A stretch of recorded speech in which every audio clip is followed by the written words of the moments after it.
Hey student, watch this video and learn how to be more organized with your study routine in English. Yeah, I'll give you 5 tips to help you stay more organized. So stay with me until the end. If you don't know me very well, hi, I'm Teacher Prix, and I'm going to help you talk to anyone, anywhere, anytime in English. Make sure to subscribe to my channel because every week I post different kinds of English lessons to help you become a better and more confident English speaker. If you have already subscribed, thank you so much. Now hit the like button so that YouTube can understand this is a good video. But here we go. Let's talk about how to be more organized with your study routine. Tell me, are you organized? A little disorganized. I must confess, I have problems being organized. Sometimes I have to stop, focus, and organize my things. So this happens to all of us. But with that in mind, I want to help you with 5 interesting tips so that you can become more organized, especially if you are alone, especially if you're not in a program like mine, my academy. Registration is open this week, by the way. But anyway, guys, here at on my channel, I help specific students, pre-intermediate and intermediate students, and with my work, I try to help students to go from stuck to speaking in 6 months. And every week I get emails, messages on Instagram from people who watch my lessons and are improving. And this level is the level I call transition. And here, guys, if you don't organize your study routine, it'll be very difficult to stay consistent and to improve your English level. So you want more? You want to go to the next level? You want to pass a job interview confidently? You want to feel like you're improving and changing your level for the better? Study routine. You need to organize it, okay? You will need to be more organized, especially if you're not a beginner anymore. That's basically what I do with my babies. I call my students babies, BSA, baby sardines in the area, okay? So my BSA follow a consistent study routine. They have a schedule recommendation, and every week a new module becomes available for them. And we don't stop there. We have monthly activities, they have a habit tracker, they have extra activities that are connected with my methodology, and everything they need is in one place, my academy. So I know how to help people be organized. That's basically my job. And here the tips I'm gonna give you, even if you're not my baby, if you're not a student in my academy, I know they will be very helpful to you. So try, test, okay? Now, the first one, have a study spot and keep it as neat as possible. Now, you don't need to be a control freak or like the most organized person in the world. But here, be completely honest, okay? Which one do you prefer? The picture on the left or the picture on your right? Like, honestly, which one looks more peaceful? Which one, when you look, you feel like comfortable looking at? Picture on the left or picture on the right? So your organization will start in the place where you study. So that's the first thing you need to consider. So when I look at my desk, okay, I cleaned up my desk this morning. Why? Because I need to. If I want to study, if I want to do my work here, everything is where they should be. It's not perfect. That's not what I'm trying to say. But I put my books away that I'm not going to use today. I put my English notebook here because I'm going to study English today. So I organized my environment. My computer is clean. It's here. I cleaned the dust from it, off it. And I organized my spot, my study spot, and work spot in my case. And guys, why and you can tell me in the comments which one you prefer, okay? But why is it bad to study in a messy place? There are many studies, okay? But I picked this one because it focuses on what I want to talk to you guys about, considering the tip number 1. Researchers at Princeton University of Neuroscience Institute, published in the Journal of Neuroscience, the interaction of top-down and bottom-up mechanisms in human visual cortex. And basically, guys, this study, this research concluded, there are many paragraphs, there are many points, but their conclusion in this study was that a cluttered, messy with a lot of stuff, okay? A cluttered environment steals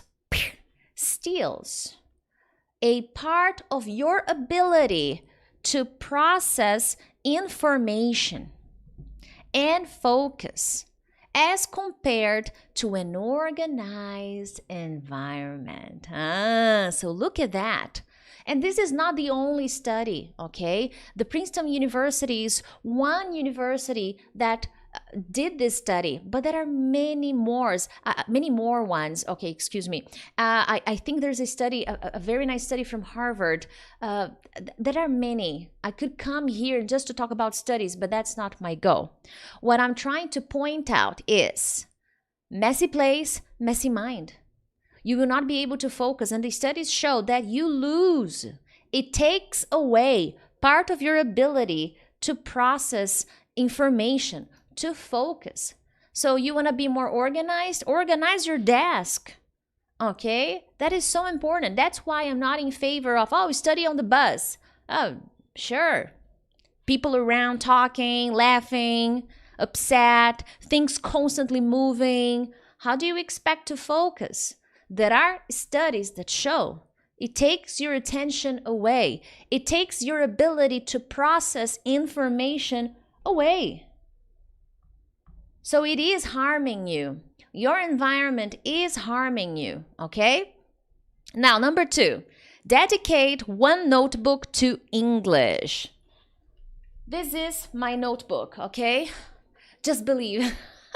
I like to motivate myself, so motivate, just believe in myself, in yourself. And why? You're going to have a notebook, okay, but how are you going to organize it? Because then we have another thing to organize. Now, what are my recommendations?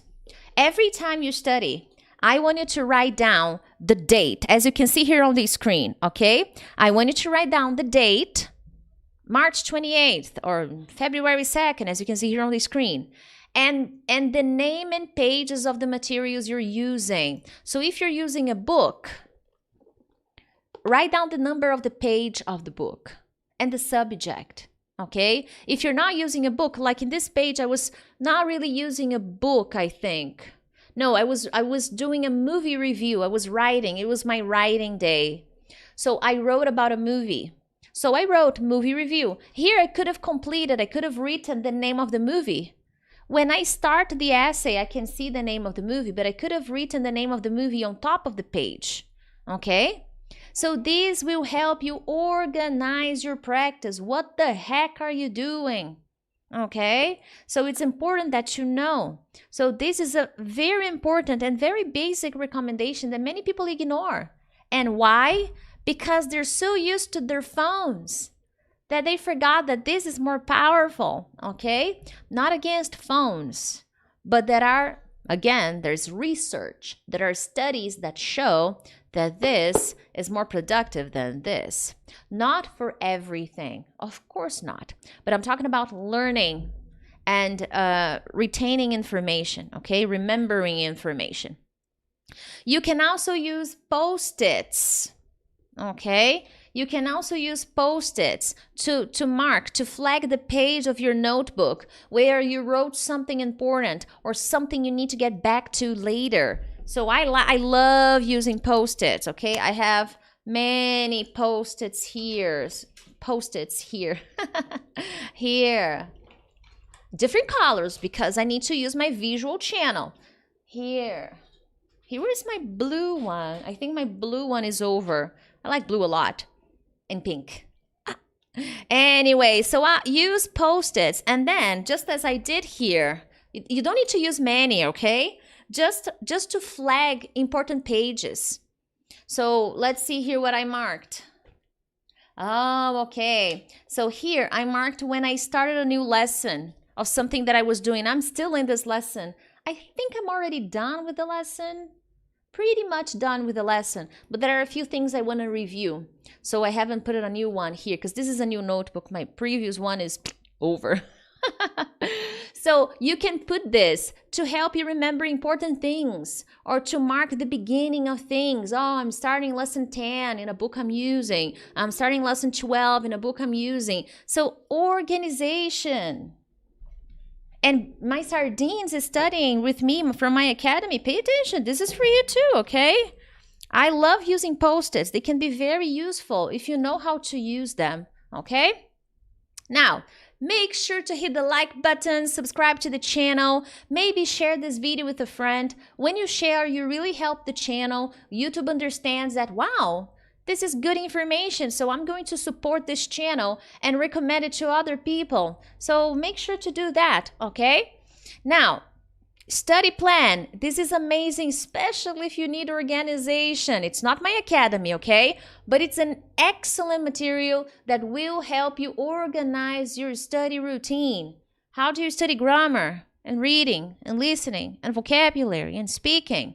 So my study plan cycle shows you the way to organizing your study routine, what kind of materials you should use, how to use the internet in your favor. So I definitely recommend it, okay? Link in the description of this video. And if you want to better understand native and non-native speakers, my listening mastery workshop is also in the description of this video. Check it out. I know this combo will be very useful to you. But anyway, next one, set a timer. I always do that, always. I study for about 45 minutes to 1 hour and a half. It depends on the day, okay? Because on some days the activities are shorter, so I study less. But on some days I know that the activities that I planned to myself are longer. So I study for about an hour or an hour and a half, especially when I am doing practice tests, you know, they're usually long. So I spend about 1 hour and a half so that I can finish, okay? So you set the timer. Okay, you will decide the duration of your daily or weekly practice. So you will need to define that. Okay, am I going to study twice a week? Am I going to study every day? And am I going to study 3 times a week? How often am I going to study? And for how long? Oh, 1 hour. I have time. 1 hour. Fine. And then as soon as you sit down to study, you will grab your phone, you will go to the clock, and then you will set the timer. 1 hour. Yesterday I studied 1 hour and 27 minutes. 1 hour. And then, booyah, okay? 1 hour. And put the phone away. Preferably, airplane mode, okay? Because then your phone is only going to go off, the alarm is only going to go off when you finish, when the time is up. So this will help you focus on what you need to do. Otherwise, you may get distracted if a friend sends you a message, if someone texts you, if someone calls you, if there's a notification from a friend, Instagram, Facebook, you name it. You will get distracted. And distraction leads to disorganization, okay? Now, if you need to go to the bathroom, pause the timer. Sometimes the students, especially the kinesthetic ones, they set the timer, and in kinesthetic, people need to move.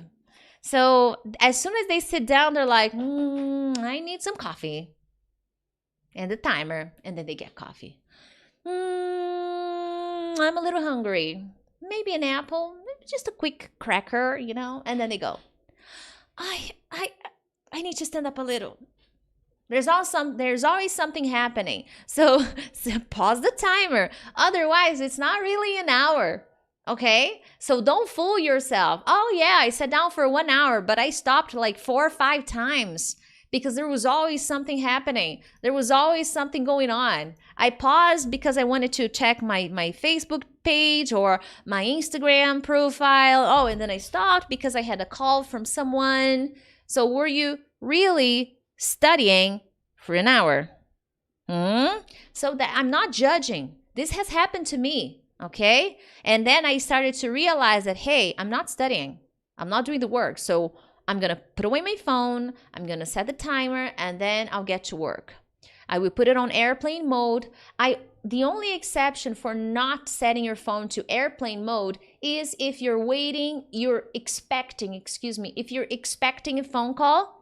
If you know someone is going to call you and it's important, or if you have a family member that needs you and they may need to call you. So in those scenarios, then of course it's fine, okay?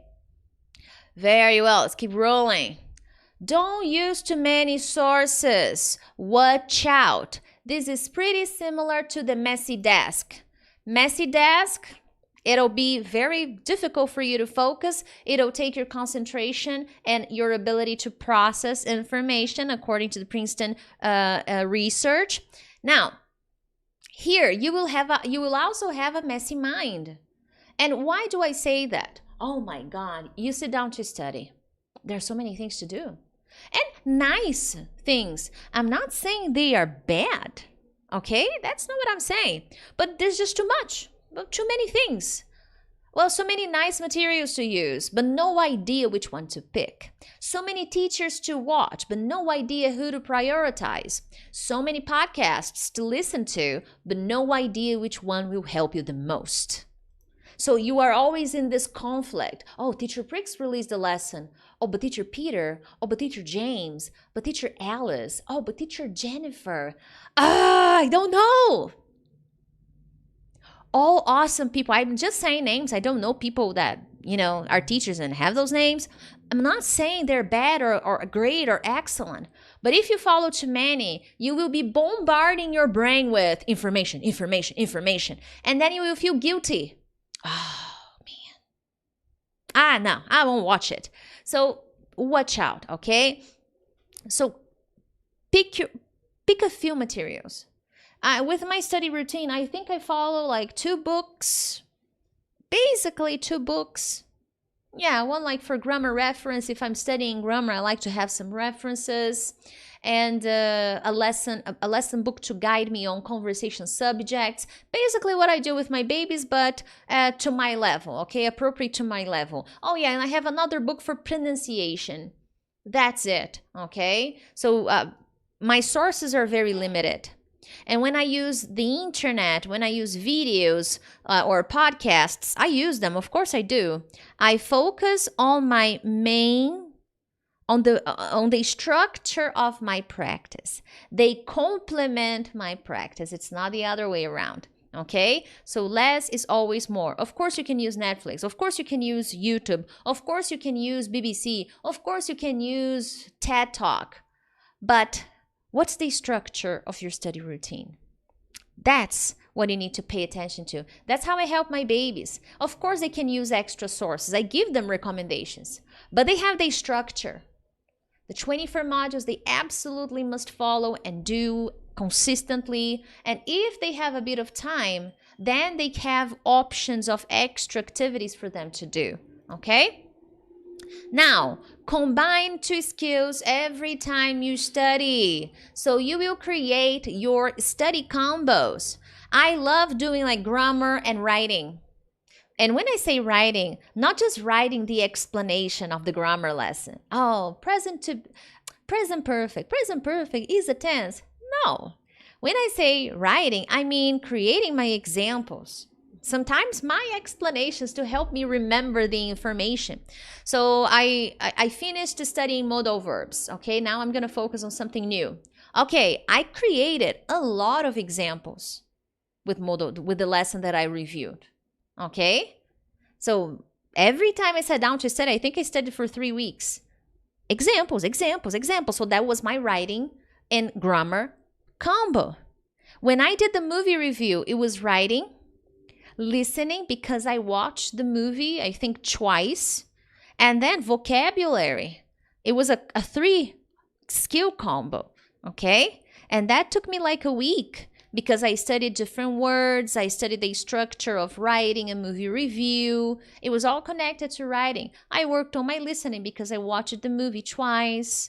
So that took me like quite some time to finish. The writing was the easiest because once I prepared myself well, boom, I finished fast. So what is your combo? What are your study combos? Every time you sit down to study. I know it can be difficult to decide all of that alone, but it's important that you start somewhere. So you can have your listening and speaking day or listening and writing day. You can decide what kind of study combo you want to have. However, stick to them, okay? So this week you have type A combo. Week B, type C combo. You define the types of combos you want to have according to the week you're going to study.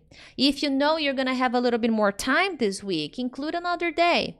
If next week you know you're going to be busy, reduce one day. You can be flexible. It's not like set on stone, okay? That's something you need to understand. Now, this is something that I teach in my study plan cycle in case you are interested. The link is in the description. This is not my academy, but it's a very efficient material that will show you organization skills and how you can combine, how you can create these combos in your study routine, okay? Now, guys, the most important thing you can do is use this lesson, study, practice, implement. Okay? If you are not organized, it'll be very difficult for you to see improvements, to notice change. So results start with very basic activities, such as cleaning up your desk, organizing things, getting yourself proper materials so that you can smoothly go on your journey to fluency and finally go from stuck to speaking. I hope you enjoyed this lesson and subscribe so that you can see more of them.